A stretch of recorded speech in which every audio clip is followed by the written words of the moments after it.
రాష్ట్రంలో కూటమి అభ్యర్థులు అఖండ మెజార్టీతో గెలవడంతో పాటు వైసీపీకి ప్రతిపక్ష హోదా కూడా దక్కకపోవడం పట్ల మాజీ ఏఎంసీ చైర్మన్ నూజివీడు నియోజకవర్గ సర్పంచుల సంఘం అధ్యక్షులు కాపా శ్రీనివాసరావు హర్షం వ్యక్తం చేశారు. ఈ సందర్భంగా ఆయన మాట్లాడారు. మన జరిగినటువంటి సార్వత్రిక ఎన్నికల్లో ఆంధ్రప్రదేశ్లో 2019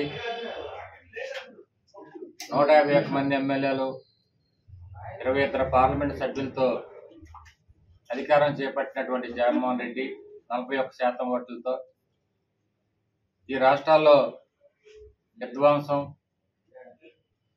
మరి అక్రమ కేసులు, అట్లాగే రాష్ట్రాన్ని దోపిడీ రాష్ట్రంగా మలిచినటువంటి జగన్మోహన్ రెడ్డికి మొన్న జరిగినటువంటి సార్వత్రిక ఎన్నికల్లో 4వ తారీఖు వచ్చినటువంటి ఫలితాలు జగన్మోహన్ రెడ్డికి రాష్ట్రంలో ప్రతిపక్ష హోదా కూడా దక్కకుండా 175 అసెంబ్లీ స్థానాల్లో ఈరోజు 11 స్థానాల్లో ఈరోజు వైసీపీ గెలవడం అనేది చూస్తూ ఉన్నాం. మరి 2019లో 51% ఓట్లేసినటువంటి ప్రజలు ఈసారి 39% ఓట్లతో ప్రతిపక్ష హోదా కూడా రాకుండా ఉన్నటువంటి ఏకైక అసమర్థ ముఖ్యమంత్రి ఈరోజు జగన్మోహన్ రెడ్డి. మరి ఈ భారతదేశంలో ఉన్నటువంటి రాజకీయ పార్టీలన్నీ కూడా మరి ఇది ఒక గుణపాఠం కావాలి.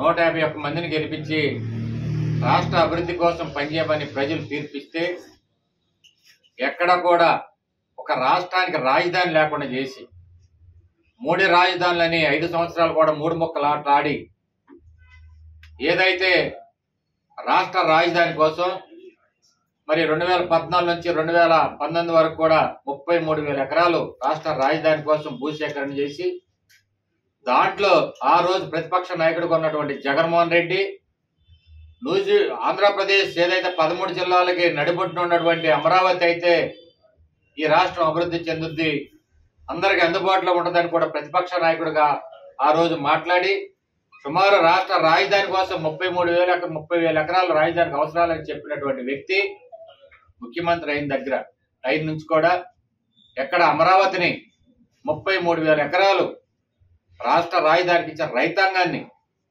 నడి రోడ్డు మీద నుంచోబెట్టి కనీసం వాళ్ళకు జరిగినటువంటి అన్యాయాన్ని, వాళ్ళకి రావాల్సినటువంటి కౌలు డబ్బులు కూడా ఇవ్వకుండా వాళ్ళ నడి రోడ్డు మీద నడిపినటువంటి ఏకైక వ్యక్తి జగన్మోహన్ రెడ్డి.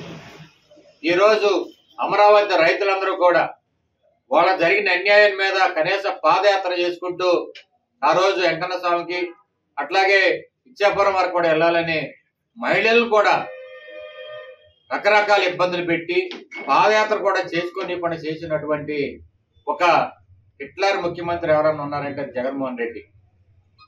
ఈ ఆంధ్రప్రదేశ్ లో ఉన్నటువంటి ప్రజలందరూ కూడా కుక్క కాటికి చెప్పు దెబ్బలాగా 151 మంది ఎమ్మెల్యేలు గెలిపించినటువంటి ప్రజలు మళ్ళీ 5 సంవత్సరాలు తిరిగి వచ్చిన తర్వాత మరి 11 స్థానాలకు పరిమితం చేశారు. ఈ రోజు నిజంగా ఈ రోజు జగన్మోహన్ రెడ్డి దగ్గరికి నీతి నిజాయితీ ఒక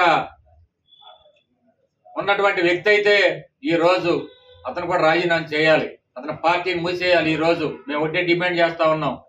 ఈ అరాచక పరిపాలన చేసినటువంటి జగన్మోహన్ రెడ్డి నువ్వు ఈ రోజు అసమర్థుడు అని ప్రజలందరూ కూడా నీకు తీర్పిచ్చారు. కనీసం ప్రతిపక్ష హోదా కూడా రాకుండా నిన్ను ఓడించారు. దాన్ని నువ్వు ఈ రోజు స్ఫూర్తిగా తీసుకుని నువ్వు అసెంబ్లీకి రిజైన్ చేసి నీ పార్టీని కూడా ఈ రోజు భూస్థాపితం చేయాలని నేను కోరుతా ఉన్నాను. ఏదైతే ఈ రాష్ట్రానికి అవసరమైనటువంటి పోలవరం, ఈ రోజు 7 నియోజకవర్గాలకు అవసరమైనటువంటి చంద్రపూడి ఎత్తిపోతల పథకం, ఈ రాష్ట్రానికి సంపద సృష్టించేటటువంటి అమరావతి, ఎంతో మంది ఈ రోజు వాళ్ళందరూ కన్నీటికి కారణమైనటువంటి జగన్మోహన్ రెడ్డి ఈ రోజు నువ్వేదో ఈవీఎంలు మోసం చేసి మాకు ఎన్నో సంక్షేమ పథకాలు ఇస్తే మాకు జనం ఓట్లేయలేదని నువ్వు చెప్పుకుంటున్నావంటే ఎవడబ్బా సొమ్మిచ్చావు? నీ అమ్మ బాబు సంపాదించి సొమ్మిచ్చావా?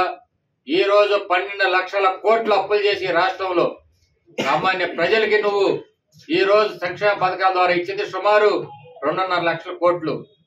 మిగిలిన 10 లక్షల కోట్లు ఎట్టెళ్ళని, ఎవరి జేబుల్లోకి వెళ్ళినాయి? ఈ రోజు నువ్వు ఒక ముఖ్యమంత్రిగా ఉండి పేదవాడి రక్తాన్ని దాగావు. సామాన్యుడు తాగే మద్యపానాన్ని కూడా ఈ రోజు 50 రూపాయల దాన్ని 200 చేసి సామాన్యుడు జేబులు గుల్ల చేశావు. ఈ రోజు సామాన్యుడు పెట్రోలు, డీజిల్ అన్నిటి మీద కూడా రేట్లు పెంచి ఈ రోజు ఈ ఖజానా మొత్తం కూడా నీ యొక్క మంత్రులు, నీ యొక్క ఎమ్మెల్యేలు, నీ యొక్క కార్యకర్తలకి పంచిపెట్టావే తప్ప రాష్ట్ర ప్రయోజనాల కోసం కూడా ఎక్కడ పనిచేయలేదు. ఈ రోజు మేము ఒకటే కోరుతా ఉన్నాం. ఏదైతే ఈ రోజు నారా లోకేష్ గారు, మరి నారా చంద్రబాబు నాయుడు గారు ఈ రాష్ట్రం గురించి, ఈ రాష్ట్రంలో జరుగుతున్నటువంటి అక్రమ కేసుల మీద, ఈ రాష్ట్రంలో జరుగుతున్నటువంటి దోపిడీ మీద మరి ఆ రోజు నారా లోకేష్ గారు కుప్పం నుంచి విశాఖపట్నం వరకు కూడా పాదయాత్ర చేసి ఆయన బ్రహ్మరథం పట్టినటువంటి ప్రజలందరూ కూడా ఈ రోజు ఏదైతే జగన్మోహన్ రెడ్డి గెలిపించినటువంటి వ్యక్తులందరూ కూడా ఈ రోజు నువ్వు అసమర్థుడు, నువ్వు ఈ రోజు ప్రతిపక్ష హోదా కూడా పనికిరావని చెప్పి ఈ రోజు ఆయన గద్దె దింపారు. అంటే నీకు నిజంగా చీమే నెత్తురుంటే నువ్వు అసెంబ్లీలో అడుగు పెట్టకూడదు. నీ పార్టీని కూడా ఈ రోజు ఏదైతే ఈ వైఎస్ఆర్సీపీ పార్టీ కూడా నువ్వు మూసేయాలని మేము డిమాండ్ చేస్తా ఉన్నాం. ఈ రోజు ఏదైతే తోడు దొంగలు తెలంగాణలో ఉన్నటువంటి మరి కేసీఆర్ ఈ రోజు జగన్ సపోర్ట్ చేసి ఈ రోజు నీకు ఏదైతే కేసీఆర్ కి కూడా నువ్వు జగన్ సపోర్ట్ చేసావు, నీకు కూడా ఈ రోజు సింగిల్ డిజిట్ కూడా నీకు రాకుండా పార్లమెంట్ లో సింగిల్ డిజిట్ కూడా నీకు ఇవ్వలేదంటే ఈ రోజు ప్రజలందరూ ఈ ఆంధ్రప్రదేశ్ కోసం ఎవరు కష్టపడ్డారు, ఉమ్మడి ఆంధ్రప్రదేశ్ ని ఎవరైతే అభివృద్ధి చేశారు అని ఈ రోజు ప్రజలందరూ కూడా స్పష్టమైన తీర్పు ఇవ్వడం జరుగుతూ ఉంది. ఏదేమైనా కూడా రాష్ట్ర ఈ రోజు బాగుపడాలని ప్రజలందరూ కూడా అన్ని వర్గాలు, అన్ని కులాలు, అన్ని మతాలు కూడా ఈ రోజు కూటమి అభ్యర్థులు బ్రహ్మాండమైన మెజార్టీతో గెలిపించారు. దానికి దీటుగా ఏదైతే ప్రజలందరూ కూడా ఈ ఆంధ్రప్రదేశ్ కి రాజధాని కావాలి, పోలవరం జీవనాడి, పోలవరం కావాలి, చింతలపూడి కావాలి, ఇంకా ఈ 13 జిల్లాలో ఉన్నటువంటి నదులన్నింటినీ కూడా, ప్రాజెక్టులన్నింటినీ కూడా పూర్తి చేయాలని మాకు ఒక అధికారం ఇచ్చారు.